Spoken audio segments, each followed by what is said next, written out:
నేను మీ అమర్నాథ్ పాకలపాటి. ఈరోజు మనం మాట్లాడుకోబోయే అంశం పిల్లల్లో మానసిక ప్రవర్తనకు కేంద్ర కోణం తల్లిదండ్రులే. ఒక సైకాలజిస్ట్గా ఏమైపోతుంది ఈ తరం ప్రతి మదిలోనూ జనించే ఈ ప్రశ్నకు నా వైపు నుంచి కొంత విశ్లేషణ. పిల్లల్లో క్రమశిక్షణలు ఎందుకు? అసలు ఈ ప్రశ్న వేసుకునే ముందు వారికి క్రమశిక్షణ మనం ఎంతవరకు నేర్పుతున్నాం అనేది ఆలోచిద్దాం. ఉదయం స్కూలుకి హడావిడిగా తయారవ్వాలి కాబట్టి ఆదరాబాదరాగా లేచి అదే హడావిడిలో వారిని లేపి తయారు చేసి పంపుతున్నాం. అదే సెలవు రోజుల్లో అయితే మరి నిద్రలేపుతున్నామా? ఎంతమంది చేస్తున్నారు? పాపం పడుకోనిద్దరు అంటూ అనవసరమైనటువంటి గారాలు. అంటే క్రమశిక్షణ అనేది పాఠశాలలో నేర్చుకునే పాఠమా? ఆ గేటు దాటితే అవసరం లేదా? పిల్లలు మాట వినటం లేదు ఎందుకని? మా పిల్లవాడు అసలు మాట వినడండి అంటూ నవ్వుతూ చెప్పుకునే తల్లిదండ్రులు ఒక్కసారి ఆలోచించుకోవాలి. అసలు గట్టిగా మాట అంటే పిల్లాడి మనసు నొచ్చుకుంటుందేమో అన్నంత సున్నితత్వం అలవాటు చేసి ఒకవేళ ఏదైనా మాట అన్నాక నొచ్చుకొని ఏడిస్తే కాస్త చూసి చూడనట్లు ఒక 10 నిమిషాలు వదిలేస్తే చాలు. కానీ అది మానేసి మాటని నొచ్చుకున్న మరుక్షణం బతిమలాడి వాడిని అలాగే గొంతెమ కోరికలు తీర్చే పనిలో ఉంటారు తల్లిదండ్రులు. ఆలోచించవలసిన విషయం ఏమిటంటే అవసరమైన చోట కఠినంగా ఉండకపోతే నేడు బాగుగానే అనిపించిన తర్వాత రోజుల్లో అది కష్టమైపోయి నిత్యం నొచ్చుకుని గడపాల్సినటువంటి రోజులు వస్తాయని గ్రహించాలి. అక్కడ నొచ్చుకుంటే బతిమాలే వాళ్ళు ఎవరూ ఉండరు. అప్పుడు అడుగడుగున ప్రతి మాటకు అవమానంగానే తోస్తుంది. మనిషిలో పేరుకుపోతున్న నెగిటివిటీకి ఇది పెద్ద పునాది. పెద్దల ముందు ఎలా వినయ విధేయతలతో నడుచుకోవాలో తెలియదు, నిజంగా తెలియదు. ఎందుకంటే ఎప్పుడైనా పెద్దలు పిల్లలు ఒకే చోట కూర్చుని కబుర్లు చెప్పుకోవడం తగ్గిపోయింది. ఈ రోజుల్లో వారికి పెద్దవారితో ఎలా మసులుకోవాలి, ఎలా గౌరవించాలి, ఎలా ఆదరించాలి, ఎలా వినయంతో ఓర్పుతో సమాధానాలు చెప్పాలి వంటి చిన్న చిన్న విషయాలు కూడా నేర్పడం మానేశాం.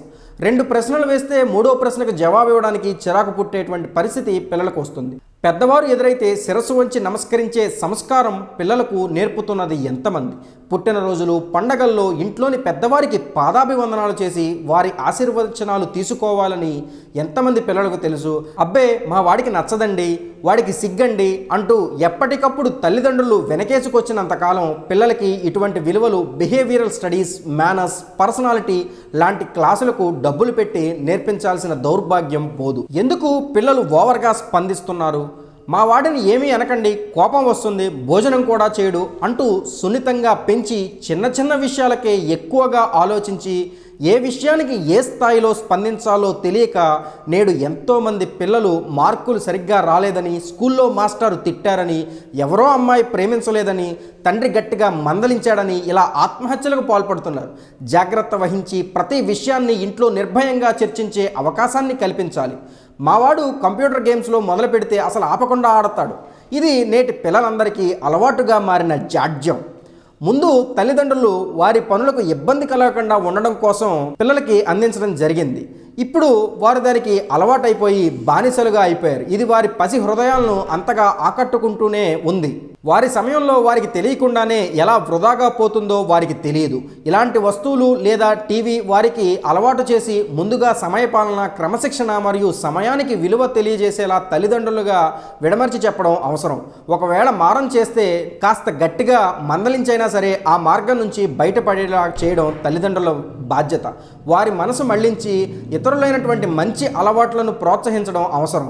డ్రాయింగ్, మ్యూజిక్, బుక్ రీడింగ్ వంటి మంచి అలవాట్లు మానసిక పరిపక్వతకు దోహదం చేస్తాయి. మంచి అలవాట్లు, మంచి విషయాలు తెలియజేయడం చేత పిల్లల్లో ఆలోచన దానంతటవే సంస్కారపూరితమై వినయ విధేయతలు అలవాటు పడతాయి.